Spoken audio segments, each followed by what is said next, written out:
श्री गुरु ओम मातृशक्तये नमः। ओम असतो मा सद्गमय तमसो मा ज्योतिर्गमय मृत्योर्मामृतंगमय। ओम शांति शांति शांति। पातंजल योग शास्त्र की 57वीं कक्षा है। हम आगे कर्म विषयक 3 ये सूत्र हैं।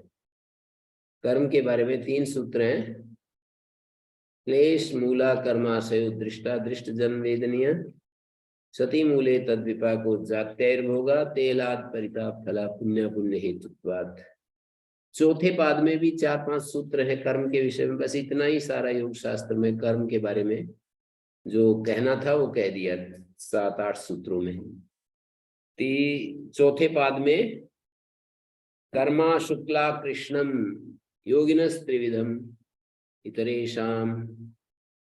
एक सूत्र कर्मा शुक्ला कृष्णम ततस्तद विपाकानुगुणानाम एवं अभिव्यक्तिर्वासनानाम। दूसरा सूत्र जाति देश काल व्यवहितानाम अपि आनंतर्यम स्मृति संस्कारयो एक रूपत्वात्। ये तीसरा सूत्र है। तासामनादित्वं च आशीषो नित्यत्वात्। चौथा सूत्र है हेतु फलाश्रयालम्बन संगृहीतत्वादेशाम अभावे तद अभाव ते व्यक्त सूक्ष्म गुणात्मानः। तो ये सारे 5-6 सूत्र हैं। 3 ये हैं, 5 वो हैं। इस तरह से ये योग शास्त्र में 8 सूत्र जो हैं। कर्मा शुक्ला कृष्णम ये 7वां सूत्र है चौथे पाद का। तो 7, 8, 9 जाति देश काल व्यविता नामप्यानंतरियम स्मृति संस्कार 10 सूत्र है। 7, 8, 9, 10 और अतीत अनागतम स्वरूप तो अस्ति अद्वैवेदात् तासामनादित्वं च आशीषो नित्यत्वात् हेतु फलाश्रयालम्बने संगृहीतत्वात् येषाम् अभावे तद अभाव। ये 11वां सूत्र है। और अतीत अनागतम स्वरूप तो अस्ति अद्वैवेदात् धर्मणाम ये 12वां है। बस ये 5 सूत्र पूरे हो जाते हैं। कर्म के बारे में 8 सूत्र मुझे लगे पता चले।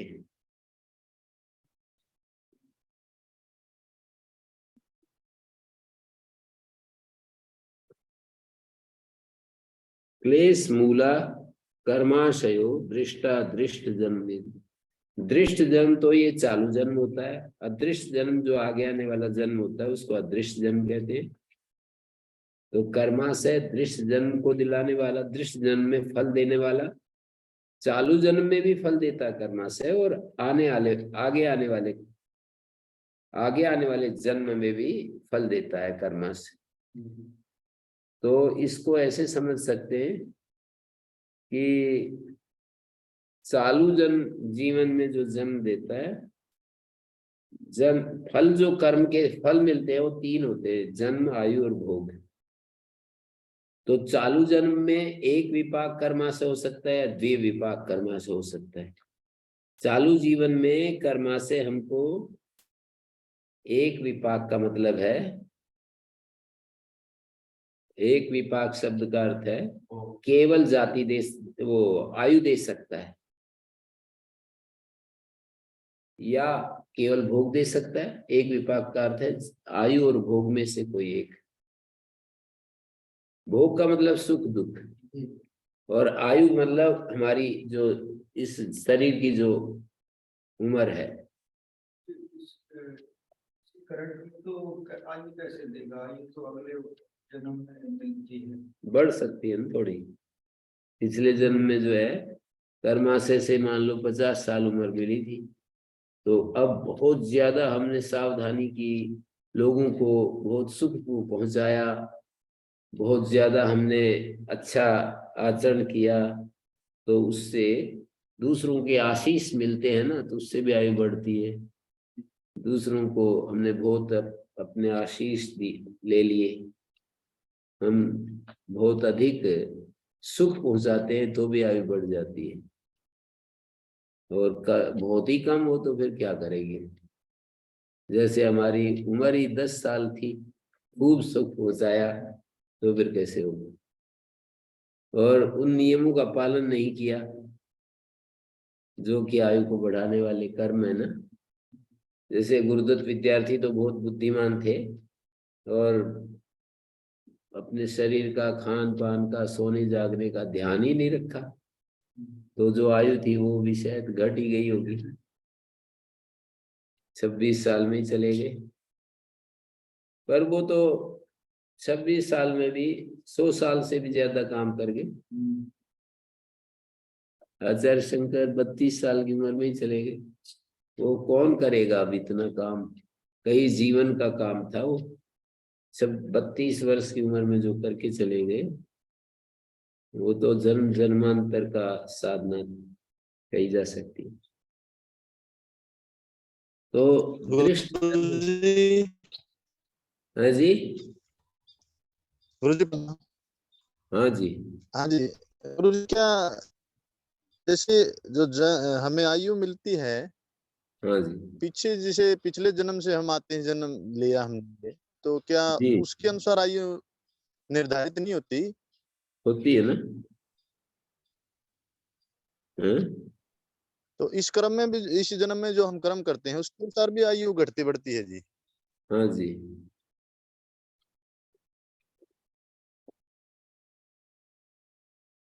इस जीवन में जो करेंगे ना उसके अनुसार भी घटती बढ़ती है। जैसे कोई फैक्ट्री से गाड़ी तैयार होकर के बाहर आई, अब उसको बहुत ही ज्यादा हम रफ यूज करेंगे तो जल्दी टूट जाएगी। बहुत संभल करके प्रयोग करेंगे, बचाएंगे एक्सीडेंट से, गड्ढों से, अच्छे रोड पर चलाएंगे, तो उसको उम्र बढ़ जाएगी। उसकी सामान्य जी आयु तो, उसकी सामान्य आयु जो है ना गाड़ी की, फैक, फैक्ट्री वाले भी देते हैं कि ये इतने किलोमीटर चलने से पहले इसका कुछ नहीं बिगड़ना, वो तो सामान्य आयु है। पर उस सामान्य आयु को भी हम बढ़ा सकते हैं, घटा सकते हैं, ये भी एक दृष्टि है। पिछले जन्म से भी सामान्य रूप से आयु उनको थोड़ी मिली मान लीजिए, तो उस थोड़ी को हम थोड़ा बढ़ा सकते हैं, बहुत ज्यादा नहीं बढ़ा सकते, थोड़ा बढ़ा सकते हैं। और ऐसे ही घटा तो ज्यादा सकते हैं। बढ़ाने में ज्यादा दिक्कत है, घटाने में तो आराम से घटा सकते हैं। जैसे कोई बिजली का तार पकड़ ले जा करके तो सारी घट जाएगी, या रेल के नीचे जा करके सिर दे दे तो सारी घट गई ना। या बहुत तनाव में, खिंचाव में रहे, बहुत तेज उसमें रहे, गुस्से में रहे, तेज उसमें रहे, क्रोध में रहे, तो फिर भी घट जाएगी। तो मुझे ऐसा लगता है घटाने में तो ज्यादा ही घट जाती है, पर बढ़ाने में बहुत मुश्किल है। कोई ऐसा नहीं कह सकता है कि घटे भी क्यों, घटी जल्दी क्यों घटेगी। मतलब उसको तोड़ने फोड़ने के लिए तो हम जल्दी ऊपर से कूद जाए तो क्या है, पर ऊपर चढ़ने में तो जोर पड़ेगा। जैसे पहाड़ पर चढ़ने में तो बहुत जोर पड़ेगा, अब ऊपर से लुढ़क जाए तो उसमें तो नीचे आ ही जाएगा फटाफट। इस तरह से देख रहा हूं। बढ़ाना मुश्किल है, घटाना तो सरल है। ऐसा नहीं हो सकता कि जितनी फिक्स कर दी अब घटाएगा भी नहीं। कोई हम नहीं तो दूसरा ही टक्कर मार सकता है, दूसरे की लापरवाही से भी आयु नष्ट हो सकती है।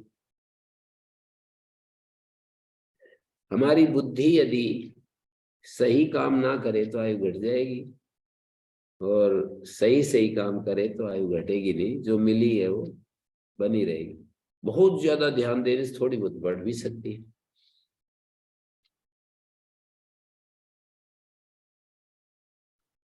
दृष्टा दृष्ट जन्म वेदनीय। दृष्ट जन्म का अनुभव कराने वाली और अदृष्ट जन्म का अनुभव कराने वाली ये आयु होती है। क्लेश मूला कर्माशय। अच्छा, कर्माशय को बोलिए, दृष्ट जन्म का अनुभव देने वाला अदृष्ट जन्म का। पुण्य पुण्य और पाप कर्माशय काम, लोभ और मोह और क्रोध से उत्पन्न होने वाला होता है। कामना से, लोभ से, मोह से और क्रोध से। तो दृष्ट जन्मवेदनियां, अदृष्ट जन्मवेदनियां। यहाँ पर भाष्यकार ने बड़े दृष्टांत दिए हैं कि जैसे तीव्र संवेगेन मंत्र तप समाधि निर्वर्तिता ईश्वर देवता महर्षि महानुभाव आराधनाद वयस परिनिष्पन्न से सद्य परिपात। जैसे कोई महापुरुषों की सेवा करे तीव्र संवेग के साथ, मंत्र तप और समाधि के द्वारा कोई कर्माशय को बनाए, ईश्वर देवता महर्षि महानुभावों का आराधन करे,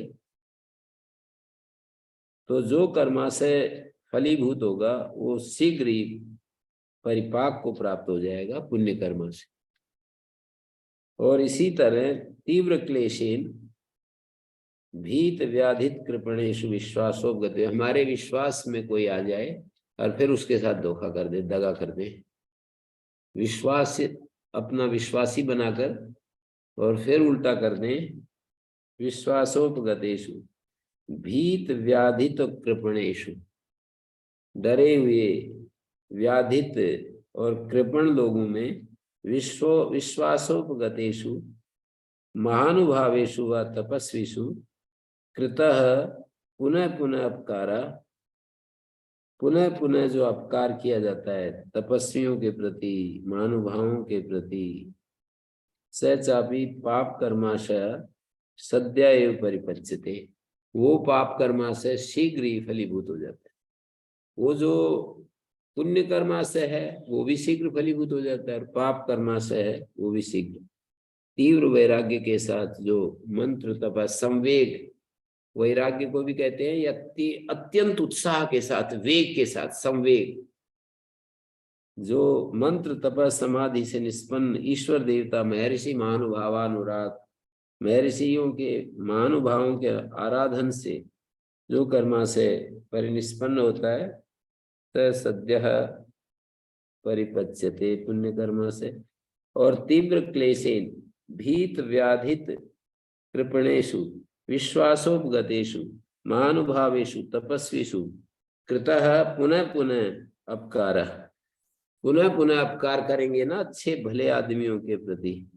भीत, डरे हुए आदमी, व्याधित, रोगी, और कृपण, जो हमारे दया के पात्र बने हुए हैं,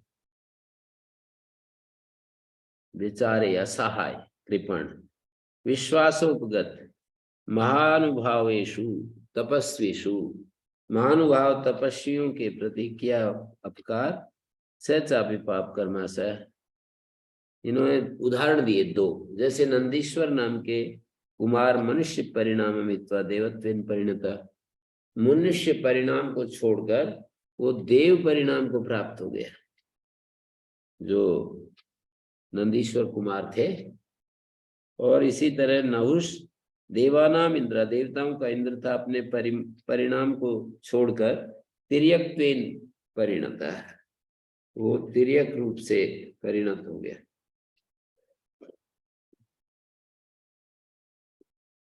ये तो भाष्य जो है ना बहुत कठिन हो गया, क्योंकि इन्होंने जो देव शब्द का, तिर्यक शब्द का प्रयोग किया है ना, और महर्षि दयानंद की शैली में तो बड़ा आराम से इसका निकल जाएगा अर्थ।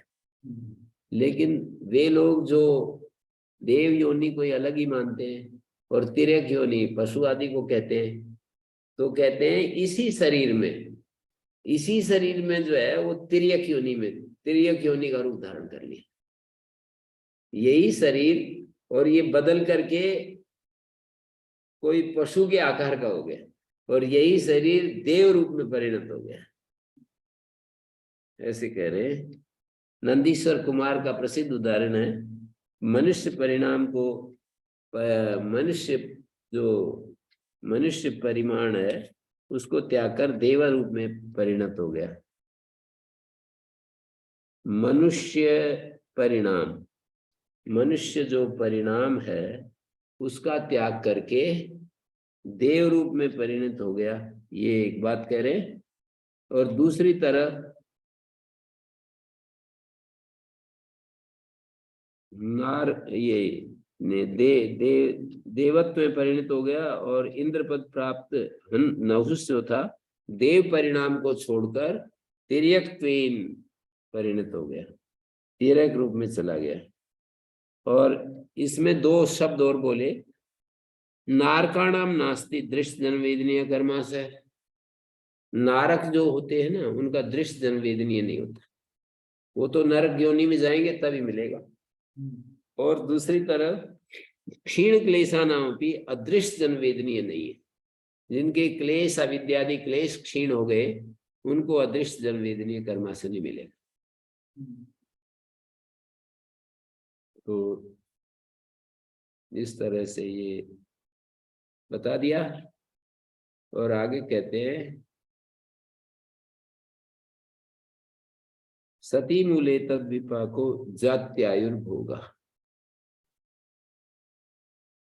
सत्सु क्लेशेषु। ये पहला मंत्र, पहला सूत्र हो गया। क्लेश कर्म, क्लेश मूला कर्माशु, क्लेश मूल है जिसका ऐसा कर्माशु। क्लेश कौन होते हैं? अविद्या, अस्मिता, राग, द्वेष, अभिनिवेश, 5 क्लेश होते हैं। हाँ जी, आप बताइए कौन से होते हैं क्लेश, आपको पता है? अविद्या, राग, द्वेष, अशुद्धि, अनात्मा। क्या होते हैं भाई क्लेश? कौन से होते हैं बताओ?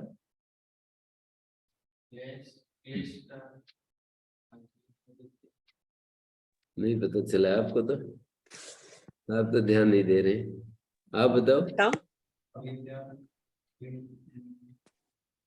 अविद्या, अस्मिता, राग, द्वेष, अभिनिवेश। ये तो ऐसे बैठे रहते हैं, बस बैठने का आनंद लेते हैं, समझने का आनंद नहीं लेते। आप जो बताते रहते हैं? आप जो बता रहे थे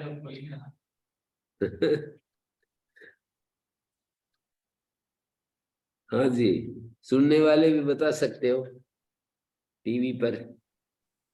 अविद्या, अस्मिता, राग, द्वेष, अभिनिवेश। हाँ, तो ये जो क्लेश मूल में है जिसके, 5 क्लेश मूल में है जिसके, ऐसा कर्माशय। ये जो क्लेश होते हैं वो भूमि की तरह होते हैं, और कर्माशय जो पाप पुण्य होते हैं उसको कर्माशय कहते हैं। जो हम किसी के साथ अच्छा करते हैं व्यवहार, वो तो पुण्य कर्माशय बन जाता है। बुरा व्यवहार करते हैं, दुख देते हैं, तो पाप बन जाता है। तो पाप और पुण्य ये बीज की तरह है, और फिर वो बीज वृक्ष बन जाता है। तो बीज जब पैदा होता है तो वो आयु की तरह है, जन्म की तरह, जन्म।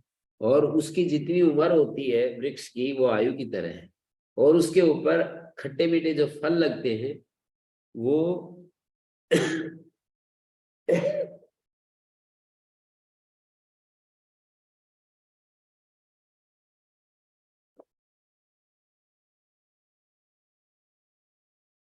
आयु जो होती है,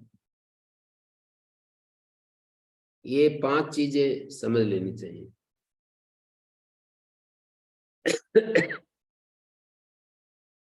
5 चीज कौन कौन सी बताई मैंने?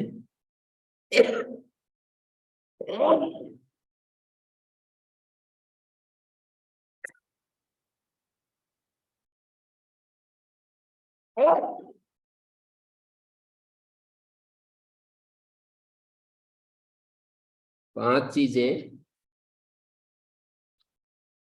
मैंने कहा। एक होता है भूमि, एक होता है बीज, और एक होता है उसका वृक्ष, और एक होता है वृक्ष की आयु, और एक होती है उस पर लगने वाले खट्टे मीठे फल। स्वादु अस्वादु फल, 5 चीज होगी। क्लेश तो और वासनाएं जो होती हैं, क्लेश और वासनाएं तो भूमि की तरह हैं, जो हमें तरह तरह की वासनाएं हमारे चित्त में होती हैं, और जो क्लेश होते हैं, दोनों चीजें, वासनाएं और क्लेश। वासनाओं में और कर्माशय में क्या फर्क है? उसमें भी अंतर है।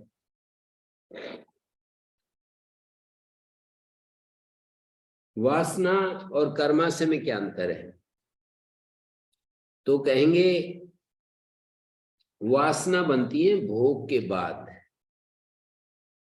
जैसे किसी ने आम का फल खाया तो वो उसकी वासना बन गई कि ये तो बड़ा स्वादु फल है। 5 इंद्रियों के भोग इसने भोगे तो वासना बन जाती है उन 5 इंद्रियों के भोगों की अलग अलग। तो वासना जो है भोग के बाद बनती है, और कर्मा से बनता है किसी के साथ मन वचन कर्म से किसी पर जो अनुग्रह करते हैं और पीड़ा पहुंचाते हैं, उसके फलस्वरूप कर्मा से बनता है। सुख दुख जो देते हैं दूसरों को, उससे हमारा कर्मा से बनता है। सुख और दुख जो दिया जाता है उससे हमारा कर्मा से तैयार होता है। तो ये कर्मा से तभी फल देता है यदि भूमि हो। भूमि नहीं तो फिर कर्मा से रूपी बीज कैसे पेड़ बनेगा? जैसे यहाँ पर बीज रखे हैं गेहूं के, यहाँ न भूमि है, न धूप है, न खाद है, न पानी है, न मिट्टी है, तो 10 साल भी पड़े रहेंगे, वो तो अंकुरित नहीं होंगे, बल्कि खराब हो जाएंगे। पर वहां तो खराब भी नहीं होते। कर्मा से यहाँ तो खराब हो जाते हैं दुनिया में तो, लेकिन वहां खराब भी नहीं होते, वो पड़े रहते हैं, चलते रहते हैं। वो उस तरह से खराब नहीं होते। जैसे कि मैंने किसी डॉक्टर से पूछा कि ये जो सीमन होता है, गाय का सीमन, जो गाय जब नए दूध होना चाहती है तो उसको कृत्रिम ढंग से उसको गर्भाधान इंजेक्ट करते हैं ना, तो वो जो सीमन है, मैंने पूछा ये कितने दिन तक चल सकता है? बोले तो जी करोड़ों साल तक ले जाओ इसको। कैसे? उसमें माइनस 140 डिग्री पर रखते हैं, माइनस 140 डिग्री पर रखते हैं नाइट्रोजन गैस में, और वो गैस बदलते रहे, गैस कमी ना आने दें, सारी सृष्टि चलती रहेगी, सारी सृष्टि के अंत तक। मतलब 4 अरब 32 करोड़ सृष्टि का आयु बताती है। गैस बदलते रहो, वो बीज तो खत्म नहीं होगा। अब वो जब सारी सृष्टि तहस नहस होगी तो उसको कौन सप्लाई करेगा फिर? नाइट्रोजन। तो फिर वो भी हो जाएगा, पर जब तक वो गैस मिलती रहेगी नहीं होगा। तो बी अपने कर्मा से इसी तरह है। कर्मा से इतने हाईली टेम्परेचर उसमें रहते हैं, मतलब सही टेम्परेचर में रहते हैं कुदरत की तरफ से, कि उनका कुछ बिगड़ता नहीं है। बहुत ही एक्यूरेट टेम्परेचर पर रहते हैं वो नहीं नष्ट होने वाले, सारी सृष्टि में भी नहीं निकलते, बल्कि ऐसे है वो तो कि प्रलय में भी खत्म नहीं होते हैं। फिर सृष्टि आती है तो फिर वो शुरू हो जाते हैं। ऐसा है इनका।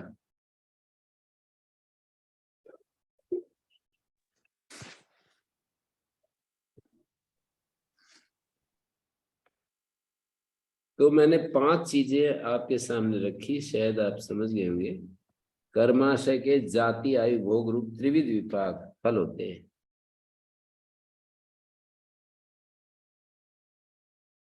तो मैंने क्या कहा, ये जो संस्कार सबीज निर्बीज 2 प्रकार के होते हैं। सबीज संस्कार भी 2 तरह के, क्लिष्ट वृत्ति से उत्पन्न और अक्लिष्ट वृत्ति से। अज्ञान मूलक संस्कार और प्रज्ञा मूलक संस्कार। क्लेश मूलक संस्कार सबीज संस्कारों का नाम कर्माशय है, और शुक्ल कर्म और शुक्ल कृष्ण भेद से कर्माशय 3 प्रकार के हैं। या धर्माधर्म के भेद से दो प्रकार के हैं, शुक्ल कृष्ण भेद से दो प्रकार के। प्रज्ञामूलक संस्कार का नाम अशुक्ल अकृष्ण है।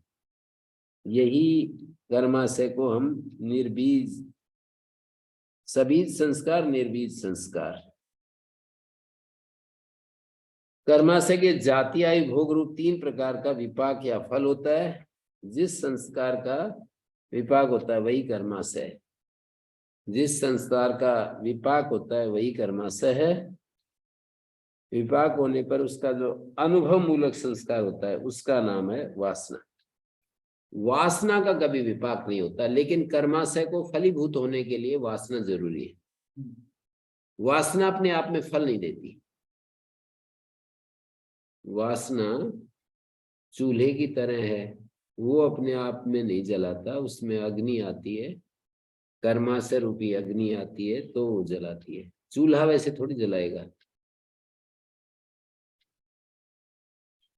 वासना को हम यूं भी समझ सकते हैं कि जैसे एक लोटा है, लोटे को वासना की तरह समझ लो, और उसमें जो पानी आता है वो कर्माशय की तरह। जिस तरह की वासना होती है कर्माशय उसी का आकार धारण कर लेता है। गुरुजी। हाँ जी। हरिओम।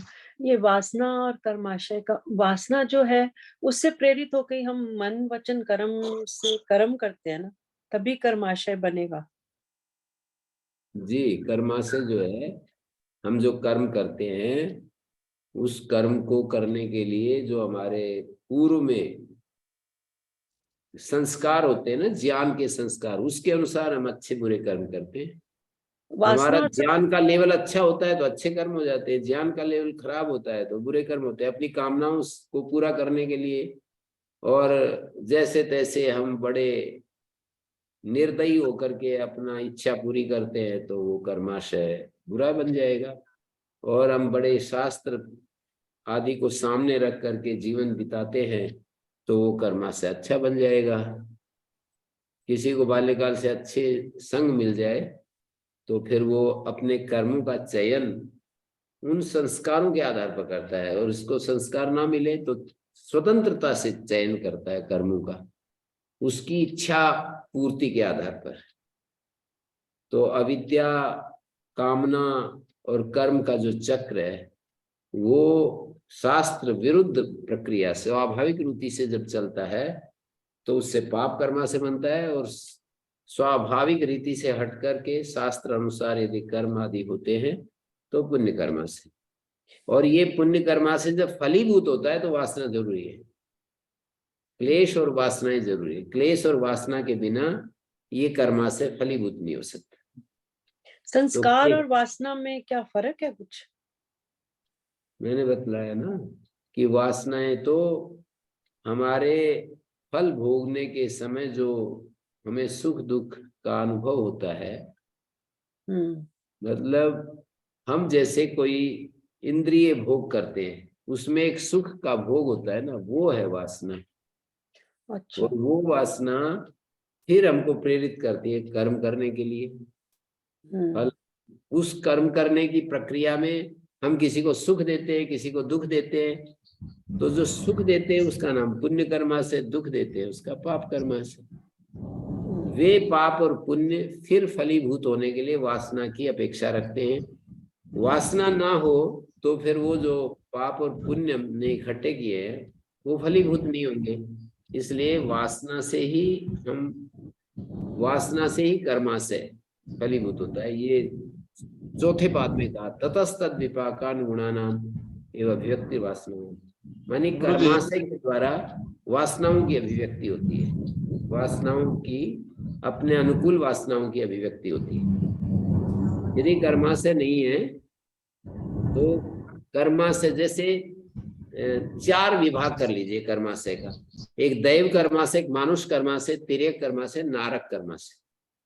अब ये कर्माशय के लिए फल देने के लिए दैवी वासना, नारक वासना, तिर्यक वासना, मानुष वासना चाहिए।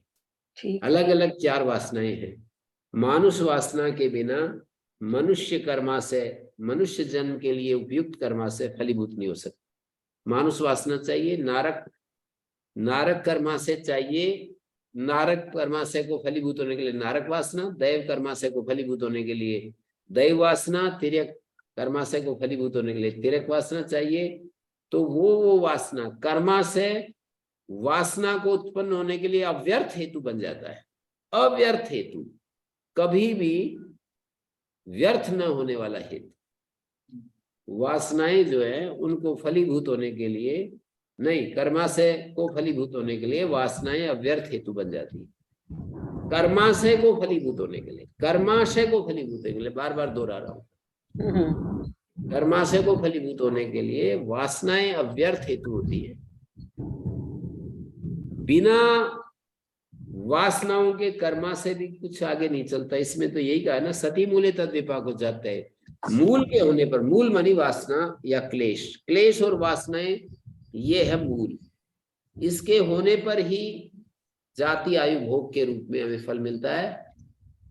जैसे एक चावल के छिलके ऊपर, चावल का जो छिलका होता है वो वासना की तरह है, और चावल के अंदर जो बीज है वो बीज की तरह, कर्माशय की तरह। छिलका भी होना चाहिए, बीज भी होना चाहिए। छिलका भी कुछ नहीं करेगा, बीज भी, दोनों का कॉम्बिनेशन में अंकुरित जर्मिनेट होता है वो जो फल होता है। तो ये सारी बातें हमने कही। मैंने कहा कि कर्माशय बीज स्वरूप है, वासना क्षेत्र स्वरूप है, जाति वृक्ष स्वरूप है, और सुख दुख फल के रूप में है, भोग के रूप में। हाँ जी, कौन क्या पूछ रहे हैं?